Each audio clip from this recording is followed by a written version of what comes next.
అందరికీ నమస్తే మాస్టర్స్. బ్రహ్మర్షి పితామహ పత్రిజీ గారికి, వంశీ మాస్టర్ గారికి, ప్రవీణ మేడం గారికి నా ఆత్మ ప్రణామాలు. అలాగే ఈ ఇరిటేషన్ బుక్ రచయిత అయిన టార్కం గారికి నా ఆత్మ ప్రణామాలు. ఫ్రెండ్స్, మనం ఈరోజు పార్ట్ 3 ఇందులో చదువుకోబోతున్నామండి. చిరాకు కంటిన్యూషన్.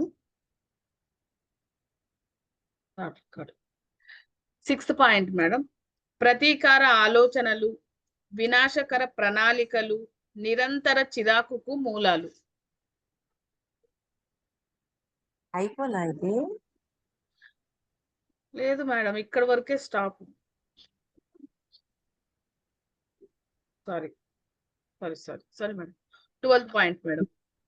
ఆత్మ న్యూనతా భావన కూడా చిరాకుకు మరో కారణం. వ్యక్తి తన లోపాలు అపజయాలతో తనను గుర్తించుకొని ఇతరులు ఎక్కువ అందంతో మరింత విజయవంతంగా తనకంటే ఎక్కువ సమర్థతతో ఉన్నారని భావిస్తాడు. మళ్ళీ చెప్పు. ఆత్మన్యూనత భావన కూడా చిరాకుకు మరో కారణం. Inferiority complex. వ్యక్తి తన లోపాలు అపజయాలతో తనను గుర్తించుకొని ఇతరులు ఎక్కువ అందంతో మరింత విజయవంతంగా తనకంటే ఎక్కువ సమర్థతతో ఉన్నారని భావిస్తాడు. నిరాశకు గురి అవుతాడు. తిరస్కరిస్తూ విమర్శిస్తూ మనుషుల నుంచి తప్పించుకునే ప్రయత్నం చేస్తూ తన ఆత్మన్యూనతను అనుభవించకుండా ఉండడానికి లేదా ఇతరుల గొప్పతనాన్ని గుర్తించకుండా ఉండడానికి ప్రయత్నిస్తాడు. మరి ఒక్కొక్క పాయింట్ చదవమంటారా? 12వ పాయింట్. ఆత్మన్యూనత భావన కూడా చిరాకుకు మరో కారణం. ఒక వ్యక్తి తన లోపాలు అపజయాలతో తనను గుర్తించుకొని ఇతరులు ఎక్కువ అందంతో మరింత విజయవంతంగా తనకంటే ఎక్కువ సమర్థతతో ఉన్నారని భావిస్తాడు. అంటే తన లోపాలు అవి చూసుకొని గెలుపును కూడా చూడాలి. కానీ ఇక్కడ ఏం చేస్తున్నారు, పూర్తిగా లోపాలను చూడటం వల్ల ఎదుటివాడిలో ఉన్న సౌందర్యం ఇవన్నీ చూస్తున్నాడు, కానీ అతనిలో ఉన్న దానికి అతను ఇన్ఫీరియారిటీ వల్ల తక్కువ అనే భావంలోకి వెళ్ళిపోతున్నాడు.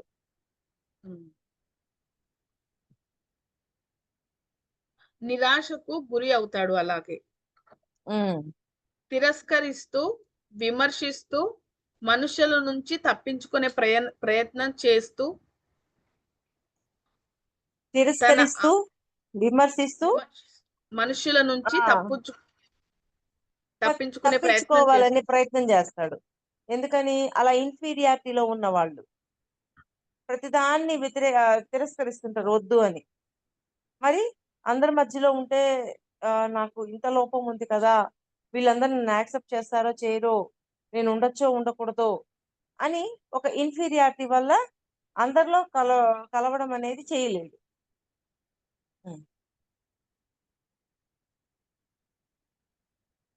లేదా ఇతరుల గొప్పతనాన్ని గుర్తించకుండా ఉండడానికి ప్రయత్నిస్తారు. ఇతరుల గొప్పతనాన్ని గుర్తించడానికి ముందుకెళ్ళరు, గుర్తించకుండా ఉండాలి అని ప్రయత్నిస్తుంటారు.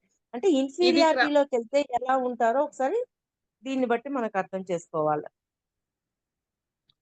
అంటే వాళ్ళని వాళ్ళు తక్కువ చేసుకుంటారు, ఎదుటి వాళ్ళ ఇవి గొప్పతనాల్ని కూడా వాళ్ళు భరించలేకపోతారు, దానివల్ల చిరాకు వస్తుంది అంటారు అక్క. అంతే. ఇది క్రమంగా చిరాకుగా పెంపొందుతుంది. 13. అసహనం మరి తొందరపాటు మనం ఊహించలేనంత అనారోగ్యాన్ని కలుగజేస్తాయి. అసహనం తొందరపాటు మనం ఊహించలేనంత అనారోగ్యానికి గురి చేస్తాయి. అసహనం కూడా కష్టమే కదా. అసహనము, తొందరపాటు, ప్రతిదానికి తొందరపాటు. ఏం మాధవి, ఇదంతా చదివావు కదా మాధవి? నా మాటలు వినిపిస్తలేదా? ఇదంతా చదివావు కదా అంటున్నా, చాప్టర్ అయిపోయింది కదా. లేదు మేడం, థర్డ్ రికార్డ్ చేయాలి. మనం 2 చేసిన రికార్డ్స్, ఇది థర్డ్ రికార్డు చదవలేదు. ఓకే. మనం ఊహించలేనంత అనారోగ్యానికి కలుగజేస్తాయి. అసహనంలో మన ఆర సాగదీయబడి వక్రీకరించబడిన రూపం పొందుతుంది. దాంతో అసహనంతో ఉద్వేగి ఉన్నప్పుడు ఆరా కూడా మన దెబ్బతింటది. ఆ! దాంతో ఉద్వేగిక శరీరం ఆందోళనకు గురి అయి చిరాకుకు దారితీస్తుంది. హ్మ్. తొందరపాటు సూక్ష్మ ప్రాణమయ శరీరాలు నాడీ వ్యవస్థలపై ఒత్తిడిని తెచ్చి వాటికి తీవ్ర చిరాకు కలిగించడం వల్ల ప్రమాదకారకాన్ని ఉత్పన్నం చేస్తుంది. హ్మ్. మళ్ళీ చదవమంటారా? హ్మ్. ఇంకొక పాయింట్ చదువుతాను మేడం. 14వ పాయింట్. కావాలని విషయాలను వక్రీకరించడం అనేది సూక్ష్మ ప్రాణమయ శరీరాలలో తీవ్ర ఒత్తిడిని సృష్టిస్తుంది. అంటే తెలిసి కావాలని వక్రీకరించటం. హ్మ్. అంటే లేదు మేడం. తెలిసి ఇది నిన్న నిన్న ఆ! బుక్ చదివాను కదా! అందులో ఈ పాయింట్స్ అన్నీ వచ్చాయన్నమాట. అందుకే మీకి చదివినట్లు అనిపిస్తుంది. నిన్న నేను మీకు అంతర్గత వికాసంలో కొంచెం వినండి మేడం అని చదివిస్తి గదా! చదివితిని గదా మేడం. ఓకే. ఓకే. హ్మ్. అంతర్గత గాదు. ఆత్మ పరిశీలన బుక్‌లో ఒక ఒక పేపర్. ఆ! అదే. అదే. హ్మ్. Same points. అదే. అదే. హ్మ్. అంతే. ఓకే. ఇప్పుడు చదువుతా మేడం. 14థ్ హ్మ్. పాయింట్. కావాలని విషయాలను వక్రీకరించడం అనేది సూక్ష్మ ప్రాణమయ శరీరాలలో తీవ్ర ఒత్తిడిని సృష్టిస్తుంది. అందుకని వక్రీకరించకుండా ఉన్నది ఉన్నట్టు అవగాహన చేసుకోండి. ఉన్నది ఉన్నట్టు మనం అవగాహన చేసుకుంటే లోపల ఎటువంటి ప్రాబ్లమ్ ఉండదు. కానీ ఉన్నదాన్ని వక్రీకరించి అర్థం చేసుకున్నప్పుడు లోపలంతా ప్రాబ్లమే. బాగా అంటే వక్రీకరించి అర్థం చేసుకోకూడదని బాగా అర్థం చేసుకోవాలి మనం. హ్మ్. తెలిసి వక్రీకరించడంలో మీ మనో ఉద్వేగిక శరీరాలలోని శక్తి వ్యవస్థ యొక్క సహజ సమత్వం విచ్ఛిన్నమవుతుంది. ప్రాణమయ శరీరాలలో తీవ్ర ఒత్తిడిని సృష్టిస్తుంది. తెలిసి హ్మ్. వక్రీకరించడంలో మీ మనో ఉద్వేగిక శరీరాలలోని శక్తి వ్యవస్థ హ్మ్. యొక్క సహజ సమత్వం విచ్ఛిన్నమవుతుంది. అప్పటిదాకా మనం ఒక సమత్వాన్ని సాధించుకొని ఉండుంటాం. ఒక హ్మ్. బ్యాలెన్స్ స్టేట్ ఉంటది. ఆ బ్యాలెన్స్ స్టేట్ కూడా మళ్ళీ నాశనం అయిపోతది. నాశనమై. మన మనస్సు డిస్టర్బ్ అవుతది. అన్నీ డిస్టర్బ్ హ్మ్. అయిపోతాయి. వక్రీకరించి అర్థం చేసుకోవటం. ఉన్నది ఉన్నట్టుగా అర్థం చేసుకున్నప్పుడు ఏమి లేదు. దాన్ని వ్యతిరేకంగా వక్రీకరించి అర్థం చేసుకున్నప్పుడు పరిస్థితి చాలా ఘోరంగా ఉంటుంది. అంటే అవతలోళ్ళు ఏది జెప్పినా గూడా మనము నెగెటివ్‌గా అర్థం జేసుకోవడం అని అనుకోవచ్చునా అక్క? అంతే. కాదని. హ్మ్. హ్మ్. 15. సూక్ష్మ శరీరాన్ని గాఢతనం చెయ్యడం మౌలికంగా హఠయోగ సాధనలు, శ్వాస వ్యాయామాలు, మంత్ర జపాలు, తాయిచి ఇంకా అతి లైంగికతతో జరుగుతుంది. సూక్ష్మ శరీరాన్ని గాఢతనం చెయ్యడం. గాఢతనం అంటే ఏమంటారు? స్ట్రాంగ్‌గా అంటారా? సాంగ్. హ్మ్. హ్మ్. సూక్ష్మ శరీరాన్ని గాఢతనం చెయ్యడం. హ్మ్. మౌలికంగా ఎలా చేస్తారంటే హఠయోగ సాధనలు, తర్వాత హ్మ్. శరీర వ్యాయామాల వలన, తర్వాత మంత్ర జపాల వలన, తాయిచి ఇంకా అతి లైంగికతతో గూడా జరుగుతుందంట గాఢతనం చేయడం. ఓకే. హ్మ్.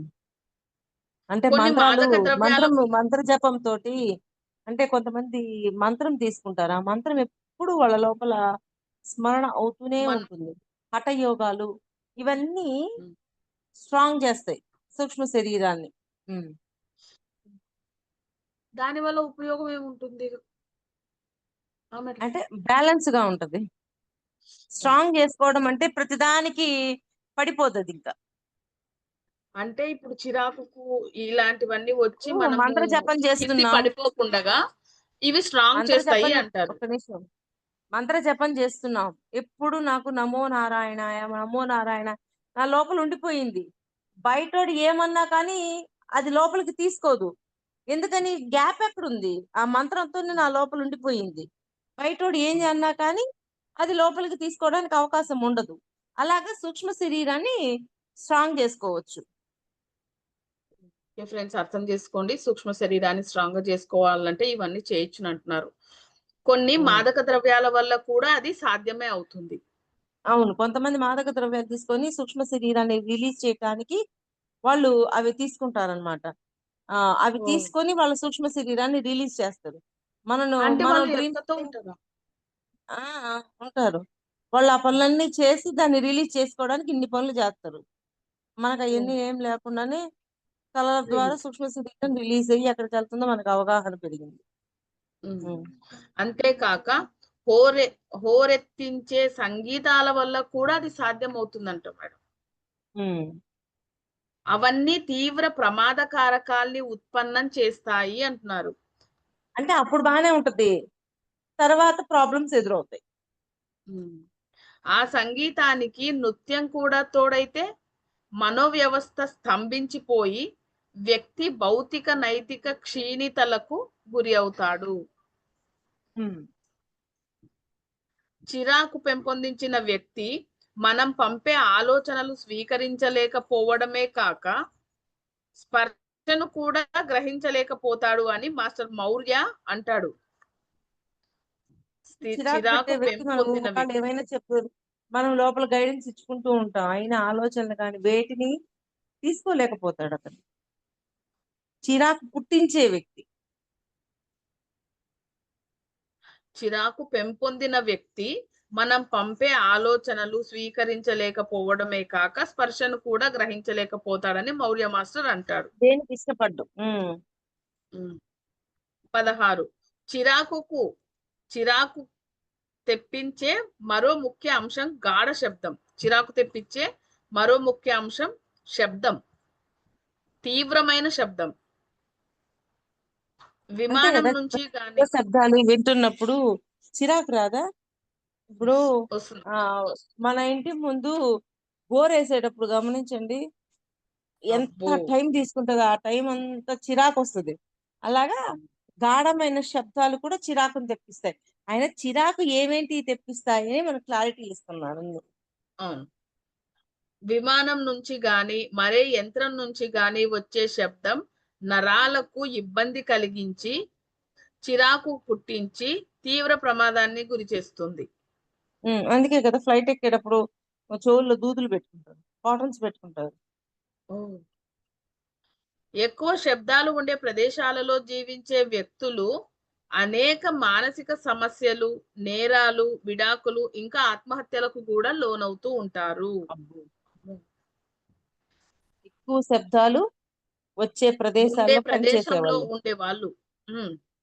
పని చేసేవాళ్ళు అంటే ఏంటి ఇప్పుడు అబ్బా ఎక్కువ ట్రైన్స్ శబ్దాలు పోతుంటాయి కదా వచ్చేలా. మేడం. ట్రైన్స్ పోతుంటాయి కదా మేడం. ఆ ట్రైన్స్ పోయే ఇండ్ల దగ్గర ఉంటారు కదా. ఉమ్, ఉమ్. ఎక్కువ శబ్దాలు ఏమో మరి వస్తుంటాయి ఆ కదా. ప్రదేశం. అదే అదే. ఉమ్. అలాంటి చోట ఉండే వాళ్ళకు ఇన్ని ప్రమాదాలు ఉంటాయా మేడం? అలాంటి చోట ఉండే వాళ్ళకు మానసిక సమస్యలు వస్తాయి అంటున్నారు. నేరాలు, విడాకులు ఇంకా ఆత్మహత్యలకు కూడా గురవుతారు అని అంటున్నారు ఈయన. బాబు ఆయన టార్కం గారు అంత రీసెర్చ్ చేసి చెప్పారు. అదే కదక్క. అంటే ఇప్పుడు ప్లేన్లు ఉమ్. పోయే చోట, ట్రైన్లు పోయే చోట శబ్దం ఆధ్యాత్మిక ముద్రలు లేదా ప్రోత్సాహాల ప్రవాహంలో నిరోధాన్ని సృష్టిస్తుంది. ఉమ్. ఒక వ్యక్తి పూర్తి చిరాకుతో నిండి ప్రమాదానికి చేరువలో ఉన్నప్పుడు ఉన్నత భావాలను గ్రహించలేడు. ఉమ్. సమూహాలు, రాష్ట్రాలు లేదా దేశాలకు నాయకత్వం వహించేవారు అత్యంత తక్కువ శబ్దాలు ఉండే ప్రదేశాలలో నివసించాలి అని బోధన సూచిస్తుంది. ఉమ్. శబ్ద కాలుష్యం తగ్గితే దేశాల ఆరోగ్యం మెరుగుపడి ఆ నాయకుల స్పష్టత అనేక విధాలుగా పెంపొందుతుంది.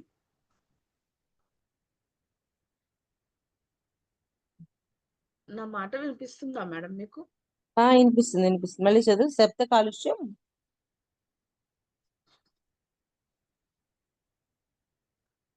శబ్దం ఆధ్యాత్మిక ముద్రలు లేదా ప్రోత్సాహాల ప్రవాహంలో నిరోధాన్ని సృష్టిస్తుంది. ఒక వ్యక్తి పూర్తి చిరాకుతో ప్రమాదానికి చేరువుగా ఉన్నప్పుడు ఉన్నత భావాలను గ్రహించలేడు. సమూహాలు, అంతే కదా, రాష్ట్రాలు చిరాకు లేదా ఉన్నప్పుడు ఉన్నత భావాలు ఎక్కడొస్తాయి? అవును మేడం. ఉన్నత భావాలు గ్రహించలేడు. హ్మ్. సమూహాలు, రాష్ట్రాలు లేదా దేశాల హ్మ్. నాయకత్వం వహించేవారు అత్యంత తక్కువ శబ్దాలు ఉండే ప్రదేశాలలో నివసించాలి అని బోధన సూచిస్తుంది. అంతే. శబ్ద అందుకే కాలుష్యం కదా! తగ్గే ఎక్కడెక్కడ ఆశ్రమాలు నిర్మించుకుంటున్నారు. ఊరు చివర ఇట్లాంటి ప్రదేశాలలో ఆహ్, ఎందుకు ఆశ్రమాలు పెడుతున్నారు? అక్కడ ఈ శబ్దాలు ఇవి చాలా తక్కువుంటాయి. అందుకే ఈ శబ్దాల వల్ల ఆధ్యాత్మిక ప్రయాణం కూడా దెబ్బతింటది అన్నట్టు చెప్తున్నారాయన. చూడండి శబ్ద ఇంట్లో కాలు ఊరికే కసురుకుంటూ, ఊరికే ఇసురుకుంటూ ఉన్నప్పుడు ఎంత చిరాకొస్తుంది. అందుకే గదా! ఇదివరకు కోపం అనేదొచ్చేది. ఆ కోపం రాకుండా ప్లెజెంట్‌గా, కూల్‌గా ఉంటున్నామా లేదా? మనల్ని మనమే గమనించుకుందాం. ఇదివరకు ఊరికే కోపమొస్తది. ప్రతిదానికి ఇలా కానీ ఇప్పుడు అనాలన్న ఎందుకు అనేది ఏం పనిలేదా? సైలెంట్ అయిపోతే, మౌనం అయిపోతే పోతుంది గదా! అని అనిపిస్తది.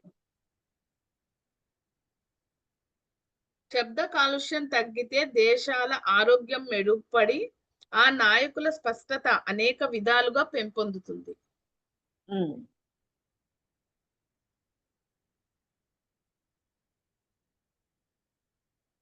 ఓకే అండి.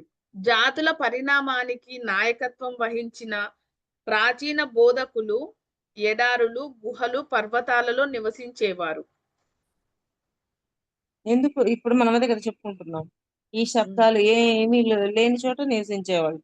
ఎడారులు, గుహలు వీటిల్లో నివసించేవాళ్ళు. ఎందుకంటే ఆధ్యాత్మికంగా ఎదగాలి అన్నప్పుడు ఈ చిరాకు వచ్చే ప్రదేశాల్లో ఉన్నప్పుడు చిరాకు పెరిగి వాళ్ళు అందుకోవాల్సిన జ్ఞానాన్ని అందుకోకుండా పోవచ్చు అందుకని.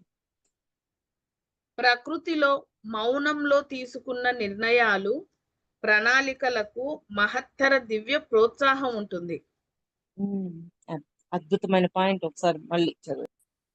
ప్రకృతిలో మౌనంలో తీసుకున్న నిర్ణయాలు, ప్రణాళికలకు మహత్తర దివ్య ప్రోత్సాహం ఉంటుంది. ప్రణాళికలకు మహత్తర దివ్య దివ్య ప్రోత్సాహం ఉంటుంది. అక్కడ ప్రోత్సాహం ఉంటుంది. ప్రోత్సాహం ఉంటుంది. అది. హ్మ్. మహాత్ముల ప్రణాళికలోని ఒక అంశం శబ్దాన్ని తగ్గించడం. అంటే శబ్దం వాళ్ళల్లో ఒక ప్రధానమైన అంశం ఏంటి? మహాత్ములు ఆ శబ్దాన్ని తగ్గించడం అనేది వాళ్ళకి ప్రధానమైన అంశం అన్నమాట. అంటే వాళ్ళు మౌనంగా ఉండాలి అని మౌనంగా ఉండాలి. సూచిస్తున్నారు. ఎడార్లు, మరి హ్మ్. దూరంగా ఉండే ప్రదేశాల్లో జీవించాలి అని అనుకుంటూ ఉంటారు. చూడండి అనుకుంటూ అది ఉంటారు. మాత్రం నిజం. శబ్దం మనసుపై విచ్ఛిన్న ప్రభావం చూపుతుంది. హ్మ్. వక్రీకరించబడిన శక్తి, వాసన, స్వేదాల ద్వారా మన శరీరంలో చిరాకు అలలులాగా వ్యక్తీకరించబడుతుంది. అది. వక్రీకరించబడిన శక్తి, వాసన, స్వేదాల ద్వారా మన శరీరంలోని చిరాకు అలలలాగా వ్యక్తీకరించబడుతుంది. చిరాకు అలలలాగా వ్యక్తీకరించబడుతది. వ్యక్తీకరించబడుతుంది. స్వేదాల ద్వారా. హ్మ్. హ్మ్. అది మన చుట్టూ ఒక వలయాన్ని నిర్మిస్తుంది. హ్మ్. ఆ వలయం కాంతి, వివేకాలు మనకు చేరకుండా, మన హృదయం, మనస్సులు వాటి నమోదు చెయ్యకుండా నిరోధిస్తుంది. అంటే అదే ఇందాక అనుకున్న ఆ సంకేతాలన్నింటిని మనకి చేరనీయకుండా అడ్డుపడుతూ ఉంటాయి. సచేతనమైన మణిపూరక చక్రం ఆ కాంతి తరంగాలను గ్రహించి తీవ్ర చిరాకు ప్రమాదకారకాల వల్ల వాటిని వక్రీకరించి తన శ్రేయోపూర్వక ఆలోచన వల్ల మహాత్ముల సందేశాలుగా అనువదించుకుంటుంది. ఇది మరొకసారి హ్మ్. చదవమంటారా? హ్మ్. మన హృదయం, మనస్సులు వాటిని నమోదు చెయ్యకుండా నిరోధిస్తుంది. హ్మ్. సచేతనమైన మణిపూరక చక్రం ఆ కాంతి హ్మ్. తరంగాలను గ్రహించి తీవ్ర చిరాకు ప్రమాదకారకాల వల్ల వాటిని వక్రీకరించి ఆ శ్రేయోపూర్వక ఆలోచనల వల్ల మహాత్ముల సందేశాలుగా అనువదించుకుంటుంది. అంటే హృదయమేమో ఫస్ట్ చేరనీయకుండా చేస్తది. కానీ హ్మ్. మణిపూరక చక్రం వాటిని కలెక్ట్ చేసుకుంటూ ఉంటుంది. ఎప్పుడైతే మణిపూరక చక్రము అంటే మూలాధార, స్వాదిష్టాన, మణిపూరక. ఆ మణిపూరక చక్రంలో ఏ మార్పులు జరగకుండా ఉన్నప్పుడు, కొంచెమైన గుణాలు ఏవైనా ఉన్నప్పుడు ఆటోమేటిక్‌గా అవి అట్రాక్ట్ చేయబడుతూ ఉంటాయి. ఆ మణిపూరక చక్రం తీసుకొని మరలా చిరాకు రావడానికి కారణమవుతూ ఉంటాయి. అయితే మణిపూరకంలో పోగుపడిన ఈ సందేశ తరంగాల వలన మణిపూరకం అసాధారణంగా విస్తరించి ఛాతీ కింద భాగాలు గ్రహించగలిగిన దానికంటే ఎక్కువ శక్తిని విడుదల చేస్తుంది. హ్మ్. అయితే ఎక్కువ శక్తి మణిపూరకంలో విడుదల చేస్తుంది. ఆ లైన్ మళ్ళీ చదువమ్మా. సరే. ఉమ్. అయితే మణిపూరకంలో పోగుపడిన ఈ సందేశ తరంగాల వలన హ్మ్. మణిపూరకం అసాధారణంగా విస్తరించి ఛాతీ కింద భాగాలు గ్రహించగలిగిన దానికంటే ఎక్కువ శక్తిని విడుదల చేస్తుంది. హ్మ్. ఆ శక్తి విడిచేయడం వల్ల ఏమన్నా అవుతదని చెప్పారా? ఆ, ప్రమాదకారకంతో జతకూడిన ఈ శక్తి వ్యక్తిలోని ఛాతీ కింది భాగాలన్నింటి లోపల సమస్యలకు దారితీస్తుంది. ఆ! అది. అంటే అనాహత చక్రం ఆపాలని ఎంతో ప్రయత్నం చేస్తది. అనాహత చక్రం అంటే ప్రేమ ఇవన్నీ. కానీ మణిపూరక చక్రము పూర్తిగా యాక్టివ్ కాకపోవడం వల్ల కొన్ని గుణాల కారణంగా అవి మళ్ళీ వీటన్నిటిని తీసుకోవటం వల్ల లోపలికి కొంత శక్తిని రిలీజ్ చేస్తది. అది సరి అయినది కాదు. సరికానిది. ఎప్పుడైతే సరికాని శక్తిని రిలీజ్ చేస్తుందో అది శక్తి అది ఛాతీ కింది భాగంలో ఎఫెక్ట్ వచ్చేటట్టు చేస్తుందన్నమాట. ఈ ప్రమాదకారకం నాడీ ప్రవాహాల గోడలపై పేరుకొని నెమ్మదిగా మొత్తం శరీరమంతా పాకుతుంది. అది. ఈ విషపూరితమైన నాడీ ప్రవాహాల గుండా ప్రసరించే సూక్ష్మ ప్రవాహాలు విచ్ఛిన్నమై ఆ విచ్ఛిన్న సూక్ష్మ పదార్థాలను ఈ ప్రవాహాల్లో వదిలివేస్తాయి. అంతే. హ్మ్. మూలకాల విచ్ఛిన్నం వల్ల శక్తివంతమైన విషపూరిత వాయువులు ఉత్పన్నమవుతాయి. ఈ అంతే కదా! వాయువులు మూలకాల విచ్ఛిన్నం వల్ల అంటే సరి అయినవి కావవి. సరికానివి కాబట్టే విష పదార్థాలు రిలీజ్ అవుతాయి. రిలీజ్ అవుతాయి. ఈ వాయువులు సాధారణంగా అంతరిక్షంలో తేలికగా గ్రహించబడతాయి. కానీ సూర్యుని యొక్క రసాయన కిరణాలు ఈ వాయువు తరంగాలను గ్రహానికి దగ్గరగా ఉండే పొరలపై పంపుతాయి. హ్మ్. చిరాకు దాని పర్యవసానమైన ప్రమాదకారకాలు అంతరిక్షంలోని విషవాయువులతో కలిసి గాలిని కలుషితం చేస్తుంది. అమ్మో. హ్మ్. ఇవన్నీ గాలిని కలుషితం చేస్తూ ఉన్నాయి. హ్మ్. ఈ విధంగా మరో ప్రమాదకారకం కూడా సృష్టించబడుతుంది. ఈ కలుషిత వాయువు మన నుంచి ఉత్పన్నమైన ప్రమాదకారక విషంతో కలవలేకపోతే మన శరీరంపై ఏ ప్రభావం చూపించదు. రిలీజ్ అయిన తర్వాత ప్రమాదకార విషవాయువులతోటి కలవకపోతే ఏమీ ఏ ప్రాబ్లమ్ చూపించదు. చూపించబడదు. హ్మ్. మన శరీరం పైన అంటే ఏ ప్రభావం విషవాయు చూపించదు. ఆ! విషవాయువులు రిలీజ్ చేసాం. వాడట్ట, వీడిట్ట అని తిడుతున్నాం, అన్ని చేస్తున్నాం. అది ఒక రకమైన విషవాయువే కదా! అలా రిలీజ్ చేసినప్పుడు ఎదుటగా ఎవరైనా ఉండి వాటిని రెచ్చగొట్టాడే అనుకోండి, అవును నిజమే వాడు అట్టాంటోడు, వాడు ఇట్టాంటోడు అని అన్నప్పుడు ఏమవుతుంది? ఆ విషవాయువు రిలీజ్ విషవాయువు అవుతుంది. పెరుగుతుందా? ఆ! మళ్ళీ పూర్తిగా ఎక్కువైపోతది గదా! అలాగా అనుకున్నప్పుడు దాని యొక్క ప్రభావం ఇంకా ఎక్కువగా ఉంటది. అది. ఈ కలుషిత వాయువు నుంచి తప్పించుకునే ఏకైక మార్గం మన నాడీ ప్రవాహాల విషపూరితం కాకుండా చూసుకోవడమే. అంతే. చిరాకు అనేది వ్యక్తితో సంబంధం లేని విశ్వలక్షణం. చిరాకు అనేది హ్మ్. వ్యక్తితో సంబంధం లేని విశ్వలక్షణం. హ్మ్. దాని విషం ప్రాణ ప్రవాహంతో మాత్రమే తొలగించబడుతుంది. ఏంటి ప్రాణ ప్రవాహంతో మాత్రమే తొలగించబడతది అంటే, మన విశ్వశక్తితో మాత్రమే తొలగించబడతది. తొలగించ అదే. అయితే అహంకారం గాని లేదా స్వీయ జాలి గాని చిరాకును గాఢం చేస్తే ఆ విష నిక్షేపం కేంద్రాలపై ఆవ అవక్షేపించబడుతుంది. మళ్ళీ ఇంకొకసారి చదువుతా మేడం. ఆక్షేపించబడుతుంది. కాదు, అవక్షేపించబడుతుంది. ఉమ్, మేడం చదువుతాను చూడండి మరి. అయితే అహంకారం గాని లేదా స్వీయ జాలి గాని చిరాకును గాఢం చేస్తే ఆ ఉమ్, విషం నిక్షేప కేంద్రాలపై నిక్షేపం ఆ విష నిక్షేపం కేంద్రాలపై అవక్షేపించబడుతుంది అంటే ఆవహించబడుతుంది అంటారా? ఆ, ప్రభావం చూపించబడుతుంది అని. ఆ అప్పుడు దానిని తొలగించే మార్గం లేదు. అలా అయినప్పుడు తొలగించే మార్గం లేదు. విశ్వ అవగాహన వలన మాత్రమే దానిని తొలగించుకోగలము. అంతే. అంటే మనకు అవగాహన పరిధి పెరిగినప్పుడు మాత్రమే దాన్ని తొలగించగలం.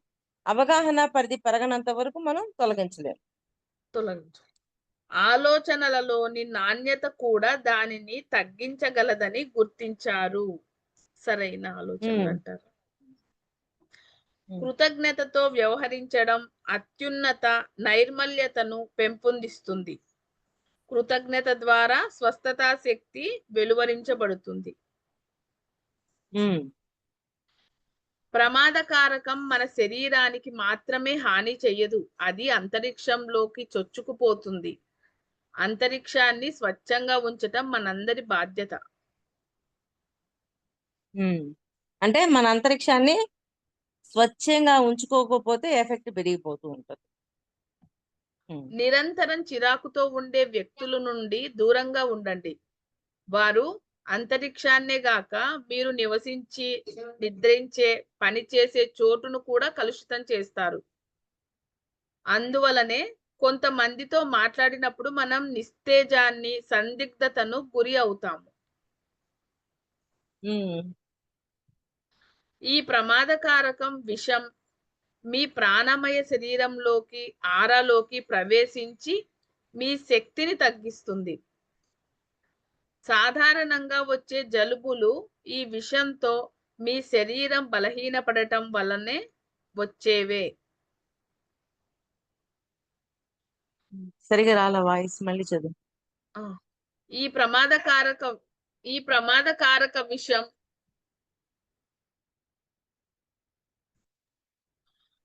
ఈ ప్రమాదకారక విషం మీ ప్రాణమయ శరీరంలోకి ఆరాలోకి ప్రవేశించి మీ శక్తిని తగ్గిస్తుంది.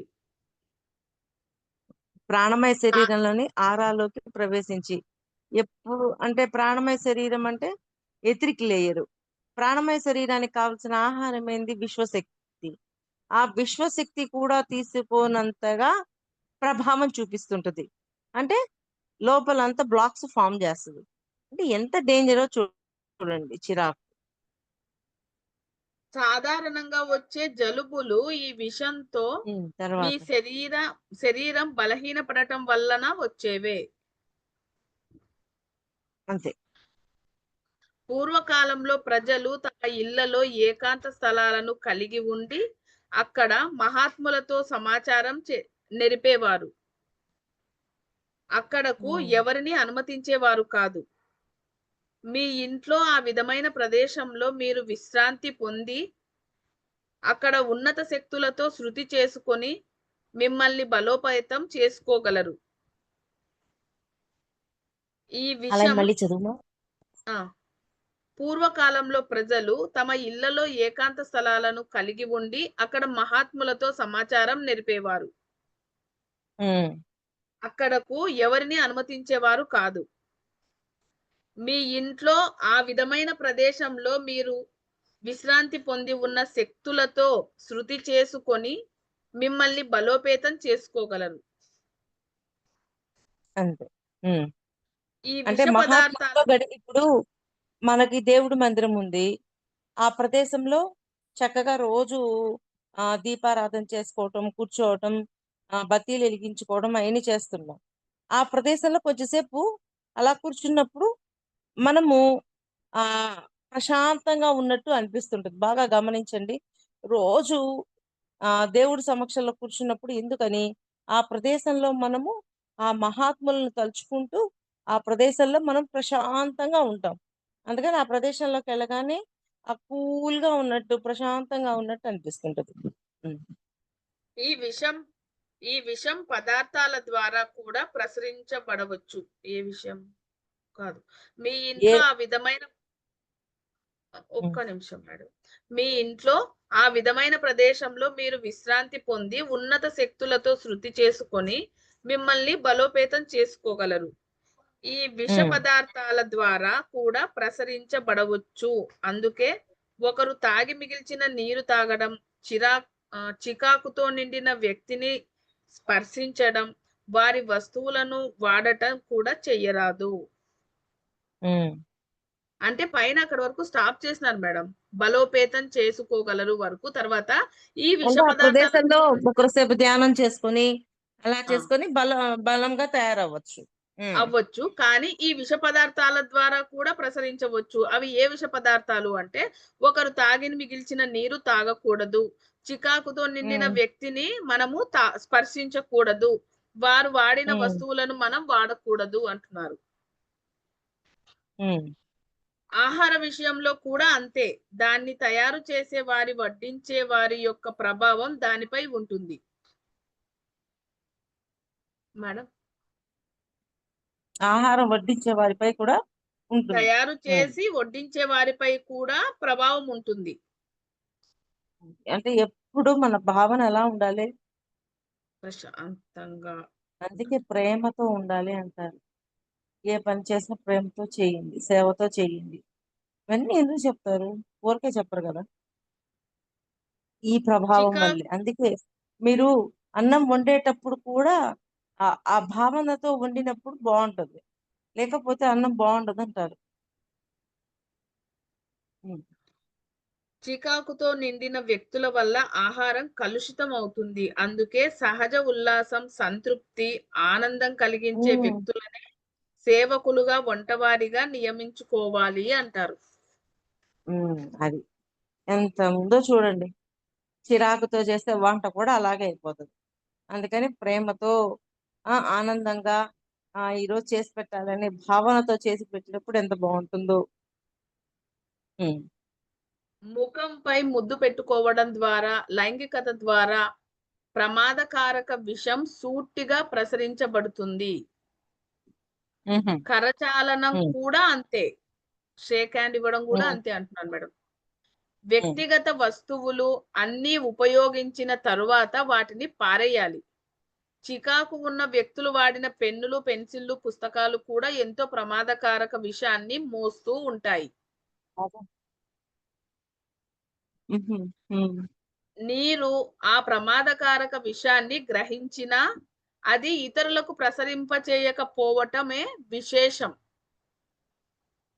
హ్మ్. నీరు ప్రమాదకారక విషాన్ని గ్రహించినా, అది ఇతరులకు ప్రసరించకపోవటమే విశేషం. విషపూరిత ఆలోచనలు, ఉద్వేగాలు నేలపై మాత్రమే ప్రయాణిస్తాయి. నీటిపై కాదు. హ్మ్. సరస్సులు, నదులు, సముద్రాలు సామూహిక విష ప్రసరణలను నిరోధిస్తాయి. ఉన్నత తలాలలో పురోగమించిన ఆధ్యాత్మిక కార్యకలాపాలకు, గాఢ సృజనాత్మక చర్యలకు దీపాలు ఎంతో అనుగి అనుగుణ్యమైనవి. హ్మ్. నీటి ద్వారా ఆశీస్సులు ప్రసరించబడతాయి. ఒక పవిత్రుడు మునిగిన సరస్సు ఆశీస్సులతో పూరింపబడుతుంది. దానిలో మునిగిన వారందరికీ ఆ ఆశీస్సులు లభిస్తాయి. సరస్సులో చేరిన విషం చర్మం ద్వారా ఎవరికీ ప్రసరించదు. ఆ నీరు త్రాగిన వారిలోకి అది ప్రసరిస్తుంది.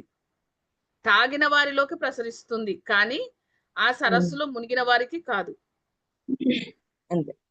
పవిత్రీకరించబడిన నీరు, ఆశీర్వాదాలు, భౌతిక సూక్ష్మ తలాలలో పేరుకొన్న విష పదార్థాలను కడిగివేస్తాయి. దివ్య జ్ఞాన ప్రకాశం వల్ల ఏర్పడిన కుదుపు మనోతలంలోని విష పదార్థాలను తుడిచివేస్తుంది.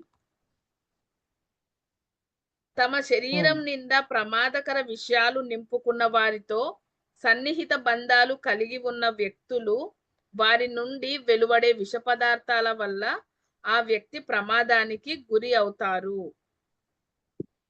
ఉమ్, అందమైన ముఖం, చక్కటి వస్త్రాధరణ, గొప్ప హోదా, బిరుదులు కలిగి ఉన్న వారిలో ప్రమాదకారక విషం లేదు అనే హామీ ఏదీ లేదు. అంటే న్యాయస్థానాలు గొప్ప గొప్ప హోదా అంతా ఉంది, వాళ్ళలో ఏ విధమైన విషము లేదు అనడానికి షూరిటీ ఏం ఏమీ లేదు లేదు. అని చెప్తుంది. ఆ. న్యాయస్థానాలు, చెరసాలలు తీవ్ర ప్రమాదకారక విషాన్ని వెదజల్లుతూ ఉంటాయి. అంతే. కొన్ని తూర్పు దేశాల వారు ఒత్తిడులు, తగాదాలు, పోరాటాలతో నివసించిన వారి ఇల్లు కొనటానికి ఇష్టపడరు. వారు ముందుగా ఆ ఇంట్లో ఉన్న వారిని కలుస్తారు. వారు సృజనశీలురు, ఐకమత్యంతో వ్యవహరించేవారు, ఉన్నత అభిప్రాయాలతో సమాజానికి మేలు చేసేవారు అయితే వారి ఇల్లు కొనటానికి వీళ్ళు ప్రాధాన్యతనిస్తారు. అవి చాలా సంతృప్తికరంగా లేకపోయినా పశ్చిమ దేశాల వారికి ఆ ఇల్లు తమకు ఉపయోగపడితే చాలు తప్ప దానిలో ఎవరు ఉండి వెళ్ళారు అన్న దానితో సంబంధం లేదు. ఉమ్, ఒకానొక ప్రాంతంలో ఒక పవిత్రుడు ఇల్లు ఉండేది. ఒక పవిత్రుడు నివసించే ఇల్లుండేది. ఆ పవిత్రుని నుంచి ప్రసరించే ఆశీర్వాదాలు ఆ ఇల్లంతా నిండి ఉంటాయి. అవి తమపై ప్రసరిస్తాయి అని భావించి అనేక మంది దానిని కొనడానికి ఆసక్తి చూపారు. కొన్నిసార్లు మనం ఇల్లు మారినప్పుడో, వాడిన సామాన్లు కొన్నప్పుడో అనేక మానసిక, శారీరక సమస్యలకు గురి అవుతూ ఉంటాము. ఈ ఉహు. వస్తువులు అంతకు ముందు వాడిన వారి నుంచి ప్రమాదకారక విషాన్ని మోస్తూ ఉంటాయి. వాటిని కొన్న వారిపై దాని ప్రభావం ప్రసరిస్తాయి. ఒక 50 ఏళ్ల క్రితం దానిని గుడ్డి నమ్మకంగా భావించిన వస్తువులకు అంటిపెట్టుకున్న మానసిక ప్రసరణలు వారితో సన్నిహితం బంధం ఉన్న వారిపై ప్రభావం చూపుతాయని ఇప్పుడు మనకు తెలుసు. ఉమ్,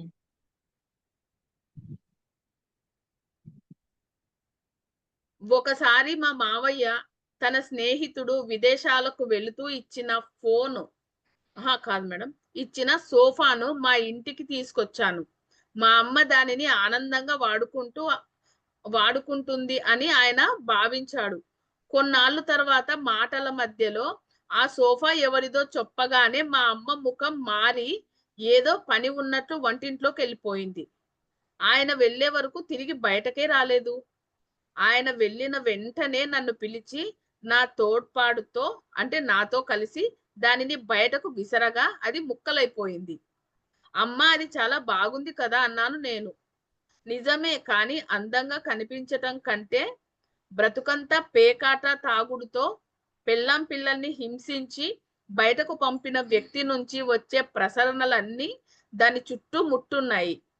మనం ఇంటిపై ఆ ప్రభావం అవసరం లేదు అంది. ఆ మరునాడు మా నాన్న దానిని నిప్పుకోటిలో వేసి తగలబెట్టేశాడు. ఉమ్, ఆలోచనలు, శక్తులు, ఆలోచన శక్తులు, అనుభూతుల శక్తులు అంతరిక్షంలోని విషపదార్థం వస్తువులలోకి చొచ్చుకుపోయే అంటువ్యాధి వంటి శక్తి. ఉమ్, మరోవైపు ఆధ్యాత్మికతతో పూరించబడిన ఆలోచనలు అంతరిక్షాన్ని శుద్ధి చేస్తాయి. మన మాటలు, ఉపన్యాసాలు కాంతి, ఆశీర్వాదాలను కానీ చీకటి విషయాలను కానీ మోస్తూ ఉంటాయి. నేరపూరిత ఆలోచనలు ఉన్నత ప్రదేశాల నిరంతర మన ఆరాను కలుషితం చేస్తాయి. అవి మనల్ని బలహీనపరిచి ఉన్నత శక్తులతో కలవనీయవు. చీకటి శక్తులతో కలవటం ప్రమాదకరం. బోధన చిరాకు లేకుండా జరగాలి.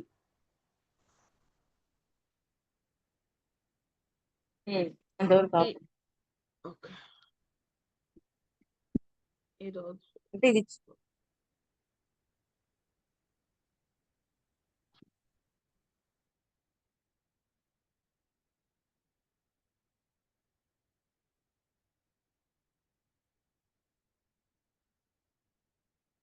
ఓకే ఫ్రెండ్స్, ఈ రోజు ఇంతటితో స్టాప్ చేసుకుందాము. రేపు నెక్స్ట్ ఎపిసోడ్ కంటిన్యూ చేసుకుందాము. థ్యాంక్